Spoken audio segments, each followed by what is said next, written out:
Hello everybody, my name is Aaron the Sloth and welcome to another episode of my budget-friendly home lab. And today we're going to be deploying Wazuh. This is going to be our next big step in our home lab build. If you've been following along, we've already stood up our domain controller and built out our user structure. So now it's time to get some eyes on our environment. What we're going to cover today is what is Wazuh, installing Wazuh on Ubuntu Server, post-install setup, which is GUI access, preparing the install agents, and then SIEM architecture overview.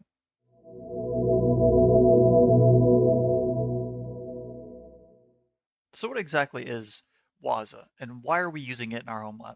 Well, in short, it's a beast of a free SIEM. Seriously, Wazuh gives you log collection, file integrity monitoring, intrusion detection, and even compliance mapping, all wrapped up in one big slick dashboard. And the best part, it's free. My kind of price. Now, don't get me wrong, there's plenty of other SIEMs out there that are well and good, like OS SIEM or Graylog, but Wazuh really hits that sweet spot for home labs. It's very feature rich for it being open source and has a very strong community. Plus, it's very lightweight, so you don't need enterprise level resources to run this thing. As we start out all of our other videos, we're going to reinitialize our firewall and our DC. So as we can see, everything looks to be spick and span. So there's nothing that we need to worry about here. Let's go ahead and go and click on new. We're going to name this SIEM-LEN001 to match our home lab diagram. Ensure that we select the right folder, which is our A drive under lab series. And so what we're going to do here is we are going to select an Ubuntu ISO. Since essentially Wazuh is going to be installed on an Ubuntu server, we want to make sure that we have a clean Ubuntu server to install this onto. And since we haven't created an Ubuntu server so far, we're going to need to make a new one. I always skip the unattended installation. We're going to give this 8 gigabytes of RAM and a couple CPUs. And as always, we're going to bump this up to 50 gigabytes of hard disk space. So now it's just waiting for us to power it on. So before we power it on, let's go into the settings. Let's go into the network settings and make sure that we have our internal network selected for adapter 1 and make sure no other adapters are selected. Because essentially what this is going to do is it's going to be plugged into the network, but it's not supposed to have any internet access without going through the firewall, just like our DC. So now that I'm pretty sure we've got all of our settings correct, let's go ahead and power on this machine. And now we're going to go through the Ubuntu setup. So English or whatever keyboard you're using, go ahead and click Ubuntu Server. We're going to leave most of these default. Now when it comes to the network configuration, we want to make sure that we set up our network properly. So for our subnet, we're going to be using this 192.168.10.1/24 because that's what we know our subnet is. Since we know we want to set the Wazuh's static IP as 192.168.10.50, so what we're going to set it to. That should be 10.0/24. The gateway is going to be 192.168.10.1, and we know our name server is going to be DC Win 001. And we know our name server is 192.168.10.10. And for search domains, we want to put slothlab.local. We don't have a proxy address, so we can just continue on. And so what this is doing is it is checking for packages. And since we can successfully get packages from us.archive.ubuntu.com, we know that we have properly set up our network configuration. We're going to continue without updating. We're going to make sure that this is selected, use the entire disk. Done. And done. Select to continue will begin the installation process and result in the loss of data on the disks selected to be formatted. You will not be able to return to this or a previous screen once the installation has started. Do you want to continue? Yes. My name is we're just gonna name this Wazuh. Or we're gonna name this Wazuh, name this SIEM-LEN001. And so what you're doing here is you're setting up the built-in administrator account for your server. So we're going to just name this Sloth Wazuh, give it a generic passcode, and done. And we're going to skip the Ubuntu Pro for now. We don't need OpenSSH server, but we can install this later if we need to. I don't believe we need any of these server snaps, so we're just going to go ahead and continue. If we weren't sure what the server IP address was for our domain controller, we can just go into our domain controller and check the network settings. It's going to go to network, internet, change adapter options, go here, properties, IPv4. So yes, we have set it to 10.10. So also I know that my face is kind of blocking a little bit of this. Oh, never mind. No, that's, oh my God, I hope that even though I don't need the Teams, you're messing this up. I swear to God, Teams, if you've been saying this whole time that my microphone is muted, but it's fine because it doesn't really change anything that I've said so far. So I hope that it has not meant to do that, and then it's okay. We will take it on the chin as lessons learned. Always leave my microphone unmuted even though I'm not actually listening to myself. The installation process can take some time, so we will come back to this later. So I can say as well, it is very important to set up your DNS resolution because Wazuh talks to agents and correlates a lot of info based on host names and DNS resolution. So if DNS isn't working, you're going to run into problems. So while that is installing, we're going to go through this quick start documentation from documentation.wazuh.com, link in the description below. So we can go through this documentation here. Wazuh is a security platform that provides unified XDR and SIEM protection for endpoints and cloud workloads. The solution is composed of a single universal agent and 3 central components: the Wazuh server, the Wazuh indexer, and the Wazuh dashboard. For more information, check the Getting Started documentation. Wazuh is free and open source. Its components abide by the GNU General Public License version 2 and the Apache License version 2.0. This quick start shows you how to install the Wazuh central components on the same host using our installation assistant. You can check our installation guide for more details and other installation options. Below you can find the section about the requirements needed to install Wazuh. It will help you learn about the hardware requirements and the supported operating systems for your Wazuh installation. So as we can see, we have the general hardware requirements. So we will need to actually up that to 4 CPUs since we will have several agents in our environment. But we're not going to have more than 25, so we're not going to need more than 4 CPUs. Plenty of RAM already, and we do have plenty of storage.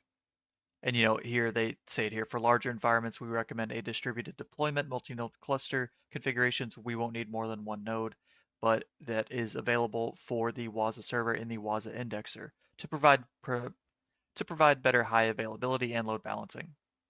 As far as the operating system is concerned, it's recommended to use Amazon Linux 2, Amazon Linux 2023, CentOS 7 or 8, Red Hat Enterprise Linux 7, 8, and 9, Ubuntu 16.04, 18.04, 20.04, 22.04, and 24.04. I believe we're using 22.04. So we are using a recommended operating system. So as we can see, our installation is now complete. So let's go ahead and reboot the system. So before we reboot the system, we will need to remove the installation medium. So let's go ahead and power off the machine. Go back into our VirtualBox Manager, click on Settings, go to Storage, find so it looks like it already removed the ISO file for us. So all we need to do is completely shut down the window. Let's go to Reboot. I am actually going to move this over here. All right, so now we log in as whatever we set up our account as. So now let's go and log in. We set up Sloth Wazuh with a generic passcode, and there we go. We're completely logged in. So now we can actually go through installing Wazuh. So let's go ahead and run this command. And even though we copied a clipboard, we actually don't have clipboard enabled, so we will need to run this line by line. So this is one of those times where you hit enter and go make a coffee. It will take a little while to pull down all of the components and configure them. But honestly, I'd much rather do everything automatically rather than installing everything manually. All right, so now that we have our Wazuh dashboard completed and we have an admin created and a password created, we're going to have to manually type out this password onto a notepad. So I'm going to pull up a notepad here. Actually, we're going to go onto our DC. So since we don't have a user box just yet, we're going to be configuring Wazuh through our domain controller. I'm going to bring up Internet Explorer, and here we will open up a notepad. So in typical day-to-day environments, do not put your username and password in a notepad. It's completely insecure. I'm only doing this for lab purposes. Okay, so that should be that. And we're going to navigate to 192.168.10.50 IP 443. So one thing I will say to do is I completely forgot to install NetTools. So that is something that you want to enable so that you can just run a quick IF config if needed. But I believe that we need to add this to our trusted sites. Why? There it goes. Okay. Size not secure. Go ahead and go onto the web page. Not recommended. Okay, big deal. It's my Wazuh. Leave me alone. It is getting a certificate error, which is typical for a new installation. Not a big deal. We're gonna move on. So what I've opted to do, since Wazuh will not run with an IE, I've downloaded Firefox. You can download whatever web browser you would like. Click Advance, accept the continue. There we go. Now we see the Wazuh login. Not sure why IE wasn't allowing the connection, but it's fine. It's not a big deal. So now let's bring up our notepad where we have our password. And the default is randomly generated. So don't stress about, oh, you're showing the password. Like, don't, it's fine. I'm going to change it later anyway. So now we have Wazuh. Woo!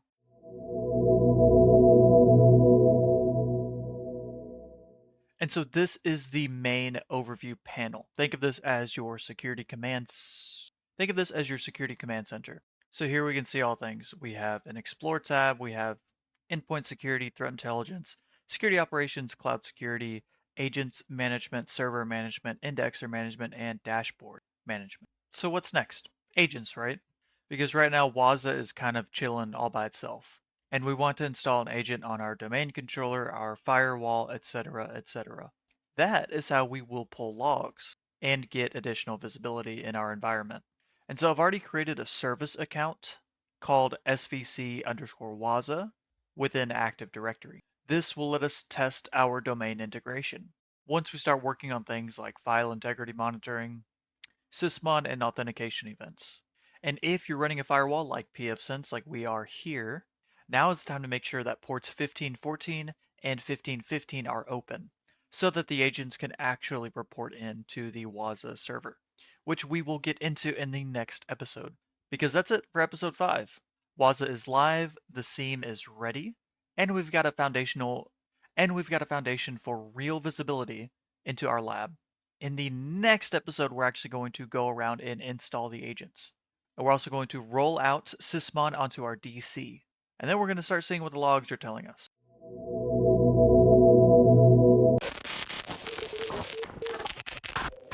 So one major thing that I completely forgot to mention was the part 5 architecture and also part 4 for preparing to install the agents. Essentially, with part 4, there's not much prep that needs to be done other than actually setting up all of the machines that we will be installing an agent onto. And as we can see in our diagram, we've got these dotted lines going into our SIEM Wazuh. Essentially, these dotted lines denote an agent connection. So we've got an agent connection directly to our firewall, an agent connection directly to our domain controller, Active Directory, an agent going to our Linux 1, Windows 2, and Windows 1 admin box. We will eventually expand our lab to include a SIEM relay that goes to a malware analysis box, both for Linux and Windows environments. There obviously will not be any sort of connection from an external black box Kali Linux machine.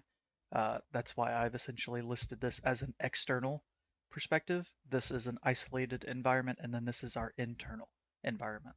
But that essentially covers our architecture overview, which we've shown this graph multiple times. If you're enjoying this journey, don't forget to leave a like and subscribe, and drop a comment if you got any questions down below. Till next time, stay secure, stay curious, and stay just a little bit lazy. Peace.